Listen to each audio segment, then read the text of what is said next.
बाबा बालकनाथ जी की कहानी बाबा बालकनाथ कथा में पढ़ी जा सकती है।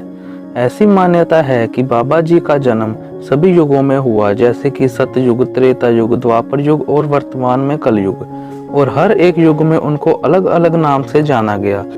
जैसे सतयुग में स्कंद, त्रेता युग में कोल और द्वापर युग में महाकोल के नाम से जाने गए।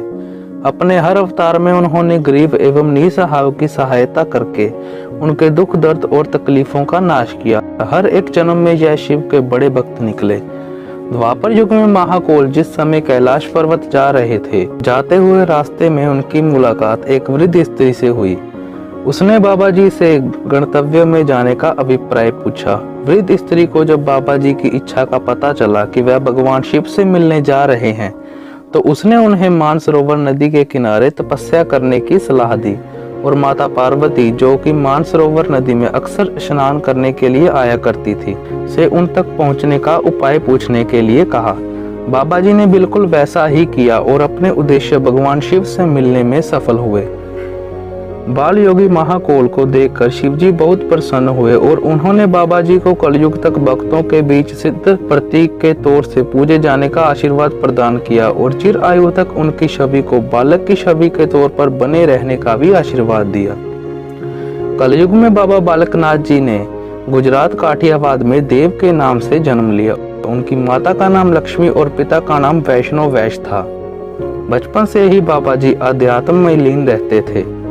यह देखकर उनके माता पिता ने उनका विवाह करने का निश्चय किया, परंतु बाबा जी उनके प्रस्ताव को अस्वीकार करके और घर परिवार को छोड़कर परम सिद्धि की राह पर निकल पड़े। और एक दिन जूनागढ़ की गिरनार पहाड़ी में उनका सामना स्वामी दत्तात्रेय से हुआ, और यहीं पर बाबा जी ने स्वामी दत्तात्रेय से सिद्ध की बुनियादी शिक्षा ग्रहण करी और सिद्ध बने। तभी से उन्हें बाबा बालकनाथ जी कहा जाने लगा। बाबा जी के दो पृथक साक्ष्य अभी भी उपलब्ध हैं, जो कि उनकी उपस्थिति के अभी भी प्रमाण हैं, जिनमें से एक है गरुड़ का पेड़। यह पेड़ अभी भी शातलाई में मौजूद है। इसी पेड़ के नीचे बाबा जी तपस्या किया करते थे। दूसरा प्रमाण है पुराना पुलिस स्टेशन है, जो कि बड़सर में स्थित है, जहां पर उन गाँव को रखा गया था जिन्होंने सभी खेतों की फसल खराब कर दी थी।